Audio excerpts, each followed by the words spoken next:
اپنی حاجت کے لیے اپنے رب کی بارگاہ میں اپنی حاجت کو رکھیں گے، پیش کریں گے، آپ کا کوئی مسئلہ ہے، پریشانی ہے، اس سے نجات کے لیے اللہ رب العزت سے دعا کریں گے، تو آپ خود اندازہ لگا سکتے ہیں کہ اللہ کرم فرمائے گا یا نہیں فرمائے گا۔ ضرور اور ضرور اللہ رب العزت پھر اس بندے کو نوازتا ہے جو نماز تہجد کے وقت اٹھ کر نماز تہجد ادا کرے اور پھر دعا مانگے، اپنی حاجت اپنے رب کے سامنے پیش کرے۔ اللہ والو، اس نماز کا جو وقت ہے وہ وقت ہی بڑا بابرکت ہے۔ نبی کریم صلی اللہ علیہ وآلہ وسلم نے ارشاد فرمایا، رات کے پچھلے پہر جو تہجد کا وقت ہوتا ہے، اس وقت اللہ رب العزت آسمان کی طرف نزول جلال فرماتے ہیں اور اس کی بارگاہ سے صدائے رحمت آتی ہے، کوئی ہے مجھ سے بخشش طلب کرنے والا، میں اسے بخش دوں، کوئی ہے مجھ سے رزق طلب کرنے والا، میں اس کو رزق عطا کروں، کوئی بے اولاد مجھ سے اولاد مانگنے والا ہے جس کو میں اولاد نرینہ عطا کروں۔ جو بھی جائز حاجت اللہ رب العزت کی بارگاہ میں اس پہر مانگی جائے تو اللہ رب العزت قبول و منظور فرماتے ہیں۔ اب آپ کو اس نماز کا مکمل طریقہ بتاؤں گی۔ سب سے پہلی بات کہ نماز تہجد کا وقت شروع کب ہوتا ہے، اور اس میں کچھ لوگ غلطی بھی کرتے ہیں۔ جو لوگ نماز تہجد کو وقت پر نہیں پڑھتے ان کی نماز تہجد ادا ہی نہیں ہوتی۔ تمام لوگ توجہ میری طرف کر کے سنیں مکمل طریقہ۔ اللہ والو، نماز تہجد کا وقت جیسے ہی آپ نے نماز عشاء کی نماز ادا کر لی تو اس کے فوراً بعد نماز تہجد کا وقت شروع ہو جاتا ہے، اور اس کا وقت ختم کب ہوتا ہے؟ اس کا وقت ختم ہوتا ہے جب سحری کا وقت ختم ہوتا ہے، یعنی کہ جب آپ رمضان میں سحری کا وقت آپ کا ختم ہوتا ہے اور بعد میں اذان ہوتی ہے، بعد میں فجر کا وقت شروع ہوتا ہے، اس وقت تک تہجد کا وقت رہتا ہے۔ یہاں پر لوگ غلطی کیا کرتے ہیں جس کی وجہ سے ان کی نماز نہیں ہوتی؟ وہ غلطی یہ ہے کہ آپ لوگ سمجھتے ہیں کہ جب فجر کی اذانیں شروع ہوتی ہیں تب ہی فجر کا وقت شروع ہوتا ہے۔ بہت ساری جگہوں پر نماز فجر کا وقت آدھا گھنٹہ پہلے، 1 گھنٹہ پہلے نماز لیٹ پڑی جاتی ہے، تو لوگ کرتے کیا ہیں؟ نماز فجر سے آدھا گھنٹہ پہلے اٹھتے ہیں اور نماز تہجد ادا کر لیتے ہیں۔ تو اللہ والو، وہ تو وقت ہی نہیں ہوتا نماز تہجد کا، تو ان کی نماز تہجد ادا ہی نہیں ہوتی۔ اللہ والو، نماز کی کوئی بھی نماز ہے، اس کی سب سے بڑی شرط یہ ہوتی ہے کہ آپ جو بھی نماز پڑھیں اس کو اس کے وقت پر ادا کریں۔ تو اس لیے جب آپ وقت پر نماز نہیں پڑھیں گے تو پھر آپ کی نماز نہیں ہوگی۔ تو اللہ والو، آپ عشاء کی نماز سے لے کر فجر کی نماز سے پہلے تک آپ نماز تہجد ادا کر سکتے ہیں۔ اب آپ یہ کہیں گے کہ پتہ کیسے چلے گا کہ نماز تہجد کا وقت ختم ہو گیا ہے؟ آپ کی آسانی کے لیے آپ اپنے موبائل میں پلے سٹور سے ایک ایپ ڈاؤن لوڈ کریں۔ ایپ کا نام ہے پرے ٹائم۔ اس میں آپ کو بالکل صحیح ٹائم پتہ چل جایا کرے گا۔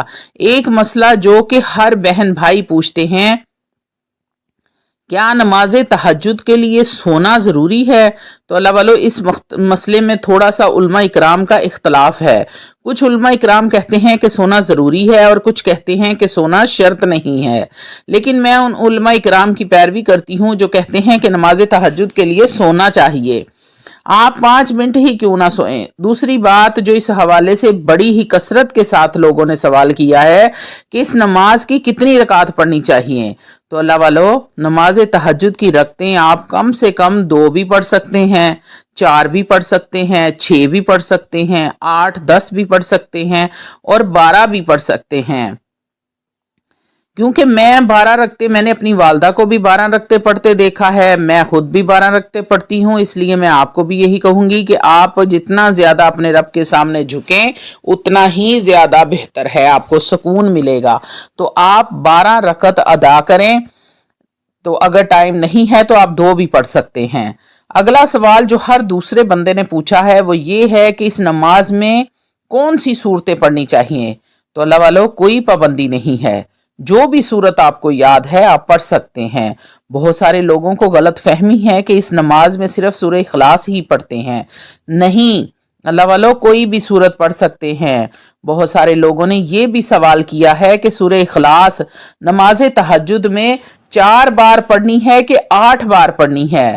تو یاد رکھیں، اللہ والو یہ واجب نہیں ہے کہ سورہ اخلاص کو 4 بار 6 بار 8 10 12 بار پڑھنا ہے، اور آپ اگر ایک بار بھی سورہ اخلاص پڑھیں گے یا کوئی بھی سورت پڑھیں گے نماز تہجد ادا ہو جائے گی۔ اب اس نماز کی نیت آپ نے کیسے کرنی ہے؟ تو اللہ والو نیت دل کے پختہ ارادے کا نام ہے۔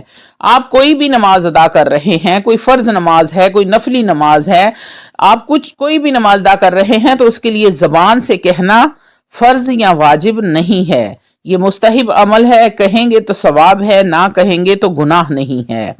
اصل چیز ہے دل میں ارادہ مضبوط ہونا۔ یہ طریقہ ہے ہر نماز کی نیت کرنے کا۔ نیت کرنے کے بعد آپ نے نماز شروع کر دینی ہوتی ہے۔ اللہ والو اب آپ کو میں طریقہ بتاتی ہوں تفصیل کے ساتھ کہ آپ نے نماز تہجد ادا کیسے کرنی ہے۔ سب سے پہلے آپ نے باوضو ہو کر کھڑے ہو جانا ہے، تکبیر تحریمی کہنی ہے، اللہ اکبر کہنے کے بعد آپ نے ہاتھ باندھ لینے ہیں۔ اس کے بعد آپ نے ثنا پڑھنی ہے۔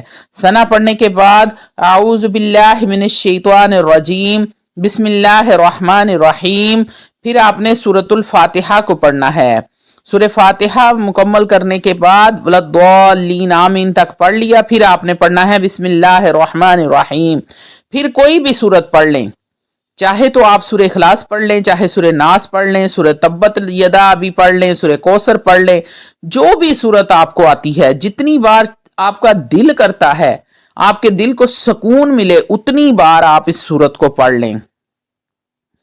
اس کے بعد آپ رکوع میں جائیں اور رکوع کی تسبیح 3 بار پڑھ لیں، پھر کھڑے ہونا ہے۔ اب آپ نے سجدے میں جا کر 3 بار تسبیح کرنی ہے، پھر آپ نے دوسرا سجدہ کرنا ہے، اسی طرح آپ نے دوسری رکعت کے لیے کھڑے ہو جانا ہے اور بسم اللہ الرحمن الرحیم سے شروع کریں، سورہ فاتحہ کو مکمل پڑھیں ولضالین آمین تک، اور اس کے بعد آپ نے سورۃ الاخلاص کو پڑھنا ہے، بسم اللہ الرحمن الرحیم قل هو اللہ احد اللہ الصمد، یا پھر آپ کو جو بھی سورت یاد ہے، جو بھی آپ پڑھنا چاہتے ہیں، قرآن کا جو بھی حصہ آپ کو یاد ہے آپ پڑھنا چاہتے ہیں، آپ وہ پڑھیں، پھر رکوع کریں، پھر سجدے میں جائیں، 2 سجدے کریں اور پھر آپ التحیات پڑھیں، پھر آپ نے درود پاک پڑھنا ہے اور دعا کے بعد آپ نے سلام پھیر لینا ہے۔ اللہ والو یہ مکمل پریکٹیکل طریقہ ہے، یہ بڑا ہی آسان، عام جیسے آپ نفل ادا کرتے ہیں بالکل اسی طرح ہی آپ نے یہ نوافل ادا کرنے ہیں۔ نماز تہجد کا یہ مکمل طریقہ امید کرتی ہوں کہ آپ کو سمجھ آ گیا ہوگا۔ اب کہیں پر بھی کوئی غلطی کی گنجائش باقی نہیں رہی ہوگی۔ آپ کو ٹائم بھی بتا دیا ہے، نیت کرنی بھی سمجھا دی ہے، رکعتیں کتنی پڑھنی ہیں وہ بھی بتا دیا ہے، اس کے لیے سونا ضروری ہے یا نہیں ہے یہ بھی آپ کی غلط فہمی دور کر دی ہے۔ تو اللہ والو اگر آپ اپنا گرم بستر چھوڑ کر اٹھتے ہیں، ٹھنڈے پانی سے وضو کرتے ہیں، اپنی نیند خراب کرتے ہیں، لیکن تہجد کا ٹائم ہی نہیں ہوتا، آپ اس کو بے ٹائم پڑھتے ہیں، بے وقت پڑھتے ہیں، تو آپ کو اس ٹائم اٹھنے کا، اپنی نیند خراب کرنے کا کوئی فائدہ نہیں ہے، کیونکہ آپ کی نماز تہجد ادا ہی نہیں ہوگی۔ اس لیے آپ اس ایپ کو ڈاؤن لوڈ کریں تاکہ آپ کو تہجد کا صحیح وقت اپنے علاقے کے حساب سے معلوم ہو جائے اور آپ وقت پر اٹھ کر نماز تہجد ادا کر سکیں۔ رمضان الشریف میں تو ہمیں پتہ چل جاتا ہے کہ سحری کا وقت جیسے ہی ختم ہوگا اسی وقت تہجد کا وقت بھی ختم ہو جائے گا۔ تو اللہ والو اس حساب سے آپ اپنا ٹائمر سیٹ کر لیں۔ اب یہاں پر موبائل کی وجہ سے بے حد آسانی ہو چکی ہے، تو آپ کی انشاءاللہ تعالی یہ غلطی بھی دور ہو جائے گی۔ اللہ تعالیٰ آپ سب